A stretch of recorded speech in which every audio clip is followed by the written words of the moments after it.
Welcome to The Explainer. Today, we're diving right into the deeply misunderstood psychology behind people who absolutely love to clean. If you're the kind of person who just cannot focus until every single countertop is wiped down, the couch pillows are perfectly chopped, and the spice rack looks like it belongs in a modern art exhibit, well, you're going to want to pay close attention. We are going to look at the real science of why you do this. Now, we've all heard the jokes, right? The eye rolls that quote-unquote clean freaks have to deal with every single day.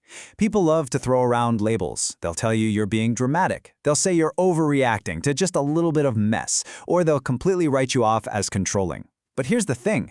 That sets up a massive conflict, because this behavior is so widely misunderstood by almost everyone else. So, we need to completely reframe how we look at this. Society looks at a spotless room and instantly assumes the motivation is just rigid perfectionism. But the actual psychological reality? It's about peace. The goal isn't having this flawless house to show off to the neighbors. It's actually an innate drive for internal survival and calm. Section 1. Beyond the clean freak. Peeling back the layers of tidiness. Okay, let's redefine what a mess actually is. For highly sensitive people, visual clutter isn't just an eyesore. It is overwhelming sensory input. Imagine a radio playing static really loudly right in the background, and you literally cannot turn it off. That's what it feels like. Mess doesn't just look bad to them. It physically dysregulates their nervous system. Section 2. Clutter, cortisol, and control. The biological drive for order. And we can actually validate this with biology. Research shows that visual clutter directly spikes cortisol, which is your body's main stress hormone. So if you feel anxious sitting in a messy room, your reaction is incredibly valid. Your brain is treating a pile of unfolded laundry like a literal threat. That makes the need to clean a physiological necessity, not just some quirky obsession. Think about the outside world for a second. Life is totally unpredictable. Emails pile up, and certainty is pretty rare, right? Now, contrast that chaos with the home. When you clean, your house transforms into a sanctuary. It becomes this one absolute safe space where you have total control, and where the chaos of the outside world simply has no power. I absolutely love this quote from our source material. Wiping a counter removes more than crumbs, it removes anxiety. When you view it through that lens, the physical act of cleaning totally transforms. It isn't just another chore to get through, it's actually a highly powerful, proactive tool for emotional regulation. Organizing a closet is literally a way of sorting out racing thoughts. Section 3. Soothing the sensitive brain. Why mess physically hurts. When that physical space is finally clean, a profound shift happens in the body. Thoughts actually begin to slow down. Breathing deepens, and those shoulders, the ones likely held all tense up by your ears all day long, they finally drop. It's not about impressing anybody who walks through the door. It's simply about being able to exist comfortably in your own skin. So how is this relief actually achieved? Well, through rhythm. Think about the steps. Folding the laundry, washing the dishes, leaving those perfectly satisfying straight vacuum lines on the rug like it's your own personal Zen garden. These rhythmic, repetitive steps are essentially profound self-soothing, cleverly disguised as household productivity. As our source points out, these routines are basically therapy sessions without a couch. Unlike everyday life, which can be wildly unpredictable, cleaning offers something incredibly rare, highly visible results. It gives you a quiet little dopamine hit that whispers, hey, you've got this.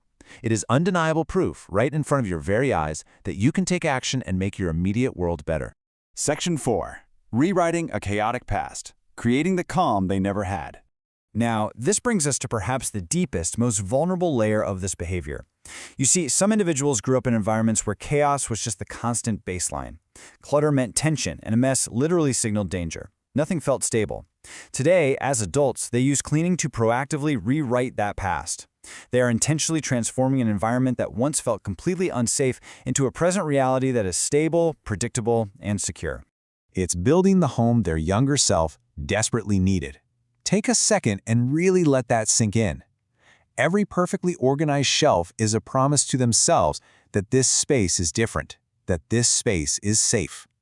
This really reinforces the idea that intense tidiness is a highly protective measure, deeply rooted in care, rather than just some mindless compulsion. Section 5. A silent love language, caring for others through cleanliness. People with this mindset very often carry a deep sense of responsibility. So, when you walk in and see a spotless kitchen table, it is so vital to interpret that correctly. It is absolutely not a rigid demand for perfection from everyone else in the house. Instead, it's a silent, deeply nurturing love language. It's their way of saying, without even using words, I want you to feel comfortable here. If you are the partner or a friend of someone who loves to clean, definitely keep this in mind. Behind that intense neatness is very often a soft heart.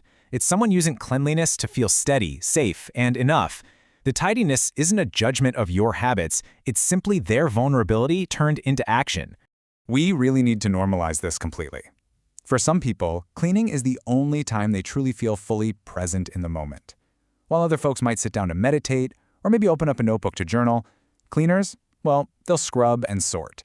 And that is a completely valid and honestly quite beautiful form of mindfulness. So, to the folks tuning in who strongly relate to this, your habits are entirely valid.